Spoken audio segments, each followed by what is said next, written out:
Hello everyone, welcome to the Defenders YouTube channel. आज के इस वीडियो में हम कंटिन्यू करेंगे अपने BSF head constable ministerial mock test number 11 को। इससे पहले ऑलरेडी 10 मॉक टेस्ट अपलोड हो चुके हैं जो कि आपकी एग्ज़ाम की प्रिपरेशन में बहुत ही ज़्यादा यूज़फुल है। तो उन 10 मॉक टेस्ट को आप देख सकते हैं, चैनल पर प्लेलिस्ट बनी हुई है। तो एक बार वो कंप्लीट करने के बाद आप इस मॉक टेस्ट नंबर 11 को देख सकते हैं। इसमें हम डिस्कस करेंगे कंप्यूटर के मोस्ट एक्सपेक्टेड क्वेश्चंस। 20 क्वेश्चन इस पूरे मॉक टेस्ट में करेंगे। आपके कितने करेक्ट होते हैं वो आपको कमेंट सेक्शन में बताना है। और अगर आपको इस वीडियो का पीडीएफ चाहिए तो वो आप टेलीग्राम से जाकर डाउनलोड कर सकते हैं, जिसका लिंक डिस्क्रिप्शन बॉक्स में दिया हुआ है। सो आज का video mock test number 11 for BSF head constable ministerial for computer topic, उसको स्टार्ट करते हैं। तो सबसे पहला ही क्वेश्चन है वीपीएन। सो वीपीएन की हमसे पूछी गई है फुल फॉर्म क्या होती है। तो वीपीएन बेसिकली होता है एक प्राइवेट नेटवर्क को बोला जाता है जो कि होता है वर्चुअल, यानी कि वर्चुअल प्राइवेट नेटवर्क। ठीक है, वर्चुअल प्राइवेट नेटवर्क, ये क्या होता है, वीपीएन का फुल फॉर्म होता है। ये आपको अपने फ़ोन में भी देखने को मिल जाएगा। ठीक है, वीपीएन आपने आई होप कि यूज़ भी किया होगा कई बार। नेक्स्ट क्वेश्चन है how many unique codes can be made by using 8 bits. तो आपने देखा होगा कि जो कंप्यूटर की लैंग्वेज होती है वो बेसिकली 1 और 0 दो डिजिट्स पर यूज़ की जाती है, और 2 की पावर की फॉर्म में यहाँ पर 2 की पावर के फॉर्म में हम यहाँ पर जो अपने डिजिट्स होते हैं उनका यूज़ करते हैं। ठीक है, जब बाइनरी कोड्स बनाते हैं तो उसी तरह से इन्होंने पूछा है how many unique codes can be made by using 8 bits. तो 8 बिट्स का यूज़ करके हम कितने यूनिक कोड बना सकते हैं, 2⁸8। सो इसको जब एक्सपेंड करेंगे तो ये आ जाएगा 256। ठीक है, यानी कि कितने डिफरेंट और यूनिक कोड्स बनाए जा सकते हैं 8 बिट्स का यूज़ करके, 256। Now fourth language is developed by whom. तो फोर्थ एक लैंग्वेज होती है, जिस तरह से पास्कल है, पाइथन है, सी प्लस है, इसी तरह से फोर्थ भी क्या है, एक लैंग्वेज है। तो इसको किसने डेवलप किया था ये आपको बताना है। 4 ऑप्शंस दिए हुए हैं, तो इसका जो करेक्ट आंसर होगा वो होगा Charles Moore. Option number A, that is Charles Moore.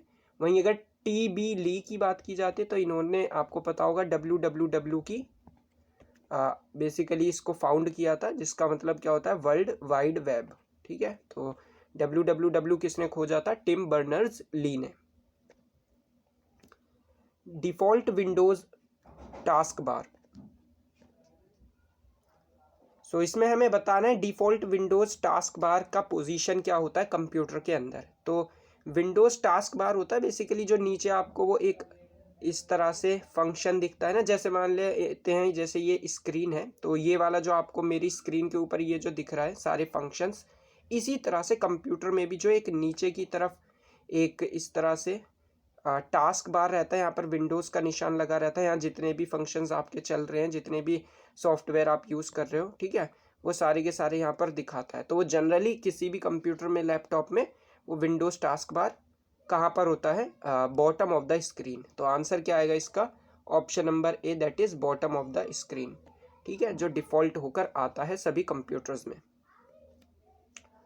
Now for teaching graphics to small kids which language is generally used. तो छोटे बच्चों को, स्मॉल किड्स को जब हम ग्राफिक्स वगैरह के बारे में सिखाते हैं तो कौन सी लैंग्वेज का यूज़ किया जाता है, उसमें जो लैंग्वेज यूज़ की जाती है सब सिखाने के लिए स्मॉल किड्स को, तो वो जनरली कौन सी लैंग्वेज का यूज़ किया जाता है। तो यहाँ पर 4 ऑप्शंस दिए हैं, फोर्थ, लोगो, कोमल और बेसिक। तो इसका जो करेक्ट आंसर होगा वो होगा option number A, that is fourth language. ठीक है, जिसको चार्ल्स मूरे ने डिस्कवर, बेसिकली इसको आप कह सकते हैं डेवलप किया था। तो फोर्थ लैंग्वेज जो है ये टीचिंग ग्राफिक्स के लिए यूज़ होती है फॉर स्मॉल किड्स जनरली। ठीक है, तो ये इम्पॉर्टेंट क्वेश्चन है और काफ़ी ज़्यादा चांसेस है इस तरह के क्वेश्चन आपके एग्ज़ाम में पूछने के। Now MICR stands for. MICR की हमें फुल फॉर्म बतानी है। तो आपने अगर चेक देखा होगा, चेक इस तरह का होता है, उसमें जो नीचे वो कोड लिखा रहता है वर्ड्स में, अल्फ़ाबेट्स और जो बेसिकली नंबर्स लिखे रहते हैं, वो जो बने होते हैं वो एक पर्टिकुलर इंक से बनाए गए होते हैं, लिखे हुए होते हैं, तो उसको ही रीड करने के लिए हमें एक MICR की ज़रूरत होती है। तो MICR जो है, इसकी अगर फुल फॉर्म की बात करते हैं तो ये हो जाता है मैग्नेटिक इंक कैरेक्टर रीडर। तो ऑप्शन नंबर क्या हो जाएगा इसका?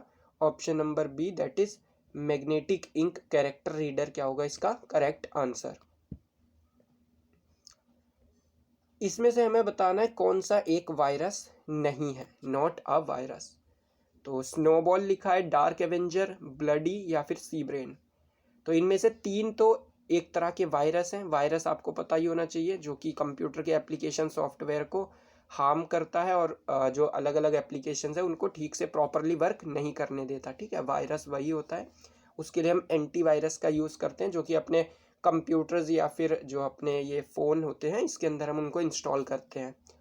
तो देखिए, ये डार्क एवेंजर भी क्या है, ये भी एक तरह का आपका ये जो हम बात कर रहे हैं वायरस है। वहीं ब्लडी भी एक तरह का वायरस है, सी ब्रेन भी एक तरह का वायरस है। तो बचता क्या है? स्नोबॉल। स्नोबॉल क्या है? ये वायरस नहीं है बल्कि ये एक लैंग्वेज है।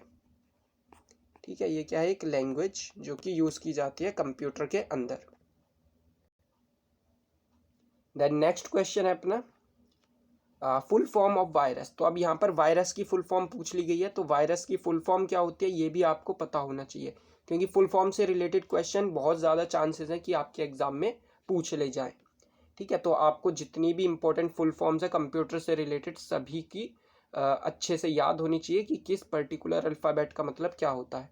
तो वायरस जो होता है ये बेसिकली होता है vital information resources under seize.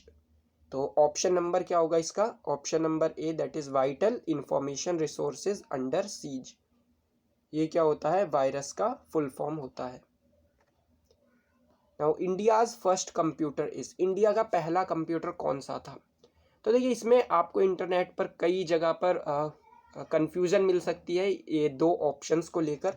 एक है ऑप्शन नंबर ए, दूसरा option number B, that is टिफ्रैक और सिद्धार्थ। ठीक है, तो अब इसमें हो सकता है कई जगह पर सिद्धार्थ देखने को मिले आपको, कई जगह पर टिफ्रैक देखने को मिले।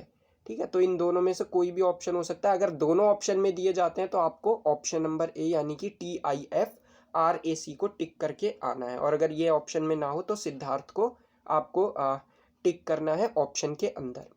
वहीं परम 8000 जो है ये पहला सुपर कंप्यूटर था इंडिया का। ठीक है, और TIFRAC की अगर फुल फॉर्म की बात करते हैं तो ये हो जाता है Tata institute of fundamental research automated calculator. ठीक है, ऑटोमेटिक कैलकुलेटर ये हो जाएगा अपना इसकी फुल फॉर्म।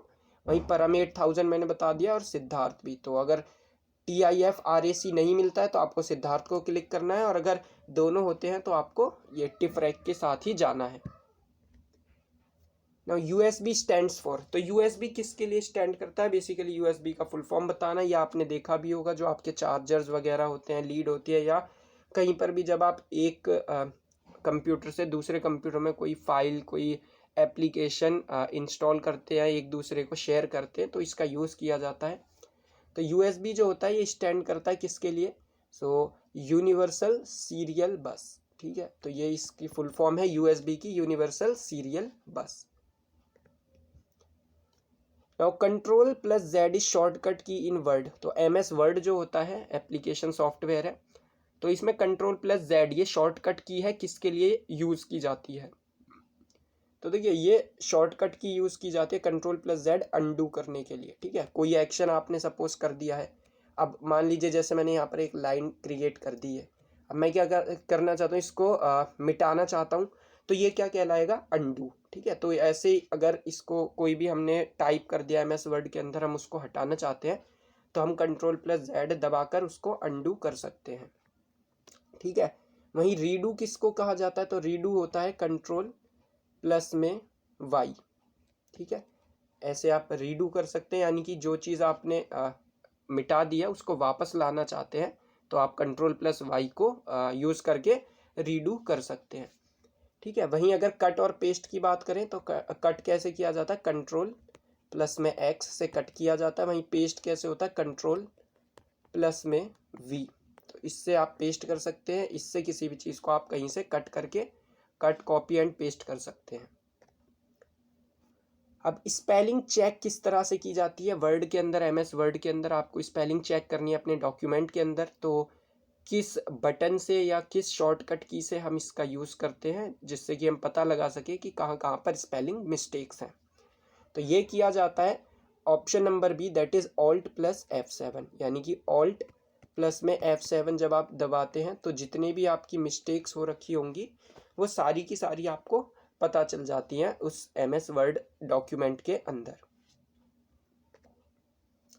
विंडोज़ की प्लस में F1, तो ये किसका शॉर्टकट की है ये आपको बताना है। क्या ये रिफ्रेशिंग पेज करने के लिए होता है, क्या ये हेल्प एंड सपोर्ट के लिए होता है, क्लोजिंग एंड करंट टैब और ओपन ए न्यू टैब। तो इसमें से करेक्ट आंसर जो होगा इसका वो होगा फॉर हेल्प एंड सपोर्ट। तो अगर आपको किसी भी चीज़ के बारे में हेल्प या सपोर्ट चाहिए, जो भी आपका एप्लीकेशन सॉफ्टवेयर चल रहा है विंडोज़ में, तो उसके लिए आप क्या करते हैं, विंडोज़ प्लस में F1 प्रेस करते हैं, वहाँ से आपको किसी भी तरह की हेल्प और सपोर्ट दी जा सकती है ना, यूनिवर्सल हेल्प बोला जाता है उसको। नाउ इसमें पूछा गया हु इज़ द को फाउंडर ऑफ अडोब। ठीक है, अडोबी आपने देखा होगा जो PDF रीडर होता है, सभी कंप्यूटर्स में आपको देखने को मिलता होगा। ठीक है, PDF रीडर जिसकी हेल्प से आप PDF पढ़ पाते हैं। तो उसके को फाउंडर के बारे में पूछा है, तो को फाउंडर कौन थे उसके, तो उसका करेक्ट आंसर क्या होगा, option number A, that is John Warnock. ठीक है, तो जॉन वार्नॉक कौन थे, इसके फाउंडर थे अडोब के। वहीं स्टीव जॉब्स जो थे वो एप्पल के फाउंडर थे, आपको पता ही होगा। बिल गेट्स माइक्रोसॉफ्ट के। और ये आपको बताना है चार्ल्स फ्लिंट ये किस चीज़ के या किस कंपनी के ये फाउंडर थे, तो ये आपको कमेंट सेक्शन में आंसर बताना है। Now IBM established in which year, IBM कौन से साल में इस्टेब्लिश्ड की गई थी आपको बताना है। तो IBM की फुल फॉर्म भी पूछ सकते हैं। तो IBM की फुल फॉर्म क्या होती है, इंटरनेशनल, ठीक है, इंटरनेशनल बिजनेस मशीन्स। ठीक है, इंटरनेशनल बिजनेस मशीन्स, इसके हेडक्वार्टर आपको अमेरिका में देखने को मिलेंगे। और इसको इस्टेब्लिश्ड कब किया था, 1911 में, 1911 में इसको इस्टेब्लिश्ड किया गया था। ठीक है, जब इंडिया में दिल्ली को कैपिटल बनाया जा रहा था इंडिया का, उसी टाइम पर इसको इस्टेब्लिश्ड किया गया था अमेरिका के अंदर। Now most contribution in the development of computers is given by. तो देखिए कंप्यूटर के अगर हम फादर की बात करते हैं, फादर ऑफ कंप्यूटर कौन है, वो तो चार्ल्स बेबेज हैं, सभी को पता है। लेकिन जब बात आती है कि कंप्यूटर के डेवलपमेंट में सबसे ज़्यादा योगदान किसने दिया, तो जो सबसे पहला नाम आता है वो है वॉन न्यूमैन का। ठीक है, इसमें कन्फ्यूज़न हो सकती है कई लोगों को, मोस्टली बच्चे ज़्यादातर इसको चार्ल्स बेबेज करके आएंगे, लेकिन इसका जो करेक्ट आंसर होगा वो होगा वॉन न्यूमैन। ठीक है, तो ये आपको अच्छे से याद रखना है। नाउ मैग्नेटिक डिस्क की बात की गई है। मैग्नेटिक डिस्क आई होप आपने देखी होगी, जो कि कंप्यूटर्स में यूज़ की जाती है। तो उसके ऊपर एक लेयर चढ़ी होती है, तो वो लेयर आपको बतानी कि वो लेयर किस चीज़ की बनी हुई होती है मैग्नेटिक डिस्क के ऊपर। ऑप्शंस दिए हुए हैं, aluminium oxide, silicon oxide, copper oxide या फिर आयरन ऑक्साइड। तो इसका जो करेक्ट आंसर होगा वो होगा option number D, that is iron oxide. तो वो जो मैग्नेटिक डिस्क होती है उसके ऊपर जो लेयर आप देखते हैं लगी हुई, वो लेयर किसकी बनी होती है, आयरन ऑक्साइड की। ठीक है, सो इसका आंसर ऑप्शन नंबर डी। इसमें पूछा गया बग क्या होता है, क्या ये वायरस है, एरर है, एप्लीकेशन सॉफ्टवेयर है या फिर ब्राउज़र है। तो बग आपने, ये तो बहुत ही कॉमन सा वर्ड है, ज़रूर सुना होगा। बग होता है जब किसी भी एप्लीकेशन सॉफ्टवेयर में कोई एरर आ जाता है जिसकी वजह से वो ठीक से प्रॉपरली वर्क नहीं कर पाता, उसको बोलते हैं बग। ठीक है, इसको रिमूव भी किया जाता है अलग अलग टेक्निक से। तो बग क्या है, बेसिकली एक तरह का एरर है जो कि एप्लीकेशन सॉफ्टवेयर में आपको देखने को मिलता है। नाउ बायोस की फुल फॉर्म आपको बतानी है। तो मैंने बोला था कि फुल फॉर्म बहुत ज़्यादा पूछने के चांसेस है, इसीलिए मैंने ज़्यादा क्वेश्चन भी रखे हैं इसमें। तो बायोस की फुल फॉर्म होती है बेसिक इनपुट आउटपुट और सिस्टम। ठीक है, बेसिक इनपुट आउटपुट सिस्टम को बोला जाता है बायोस। तो ऑप्शन नंबर डी क्या होगा इसका correct answer, that is basic input output system. तो ये लास्ट क्वेश्चन है आज की इस वीडियो का। इसमें बोला गया keys used in screenshot in computer. तो अगर आपको कंप्यूटर में स्क्रीनशॉट लेना है तो आपको कौन से कीज़ को प्रेस करना होता है। तो ये चार ऑप्शंस दिए हुए हैं। ठीक है। सो इसमें जो करेक्ट आंसर होगा वो होगा option number A, that is Windows की प्लस में प्रिंट स्क्रीन। तो विंडोज़ की प्लस में आप प्रिंट स्क्रीन प्रेस करते हैं तो वहाँ से आपका जो भी कंप्यूटर पर स्क्रीन चल रही है उसका पूरा एक इमेज आ जाता है, स्क्रीनशॉट आ जाता है। तो आई होप आपने वीडियो काफ़ी एंजॉय किया होगा। ये थे 20 मोस्ट एक्सपेक्टेड क्वेश्चंस। और अगर आपको इसका वीडियो का PDF चाहिए तो आप टेलीग्राम से डाउनलोड कर सकते हैं, जिसका लिंक डिस्क्रिप्शन में दिया हुआ है। So thank you so much for watching this video.